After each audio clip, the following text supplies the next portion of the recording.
අන්තිමට අසල්වාසීන්ට ප්‍රේම කරමු කියලා එක්කම ආදරේ කියලා ඔය කියන්නේ අර විශ්ව ශක්තියට එකතු වෙලා ඉන්න Hindu ආගමේ තියෙන කතාවමයි.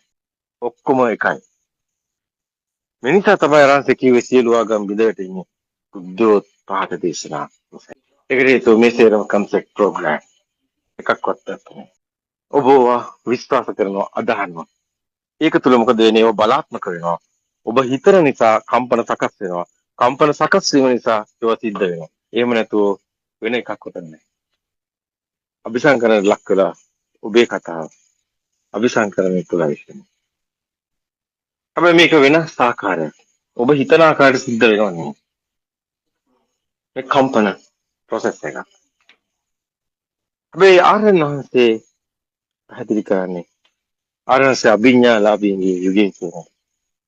ඕනම කෙනෙකුට තේරෙනවා ආරණහන්සේගේ මේ විග්‍රහයන් ඔක්කොම අවදි කරනවා කතා කරනවා අභිඥාලාභීන්ගේ යුගයකට හැමෝටම. වරෙව් අපි කතා කරමු. මේ මහා ඥානයන් අවදි වෙන ඒ උතුම් මහා පුරුෂයෝ බිහි වෙන ක්‍රමවේදය. ප්‍රඥාවන්තං ආයන් ධම්ම ඥාන ධම්ම දුප්පඤ්ඤස කියන මහා ප්‍රඥීන්ගේ ධර්ම බුදුදහම කියන්නේ. ඕනම බටහිර ජාතිකයෝ වේවා ඕනම කෙනෙක් පිළිගන්න වයිස් මෑන් කියලා. ඒ කියන්නේ විස්ටම් ගායි කියලා. කාටද? බුදුන් වහන්සේ. ඒ තමයි මහා ප්‍රඥා. මේක මිනිස් සිත අභිභාගීය මහා ඥානික තාසය. බුදුන් වහන්සේ ස්කන්ධය කියලා පෙන්වුවේ ගොඩක් එකට එකක් නිරූපණයක්. අපි මේක පෙන්වුවා මේ කතා දිගින් දිගට ස්කන්ධ කියන කතාව. මේ කම්පන ගොඩක් එකට එනකොට එන නිරූපණයයි රූපේ කියන්නේ. රූපේ කියන්නේ රූපාන්ත ගෝසුතු. රූපේමයි නාමය. ඒ කම්පන ගොඩක් එකට නිරූපණය. දැනෙන එක වේදනා සංඥාව ආලෝකය.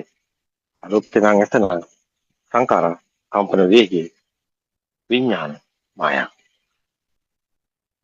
ඉතින් මේක ඇත්තක් නෑ ස්කන්ධවල කරන්නේ. සිත කියන වේගයක් කිව්වේ නිසායි සිතුවිලි කවදාවත් ඇත්ත වෙන්නේ නෑ. ඒ ඔබ ඔය හිතන ඉපදීම මරණය කියන්නේ සිතුවිලි. ඔබ කියන්නේ සිතුවිලි. ඔය එකක්වත් ඇත්ත වෙන්නේ. වේග නිරූපණය. ඇත්තට මේක සත්‍ය දැක්කට පස්සේ ඔබට ඔබ අහිමිනවා. මාත් එක්කම ගමනක් කරනවා. මාව දාලා මම යන්න යනවා. මාත් එක්ක මම යුද්ධෙට යනවා. යුද්ධෙදි මට මම නැතිවෙනවා. මේකේ එළියේ තියෙන දෙයක් නැති වෙන එකක් නෙමෙයි. නැති වෙන්නේ තමයි. ඔබ අවබෝධ කරනවා. නේතම් මම නේසෝ හවස් වෙන මේසවත්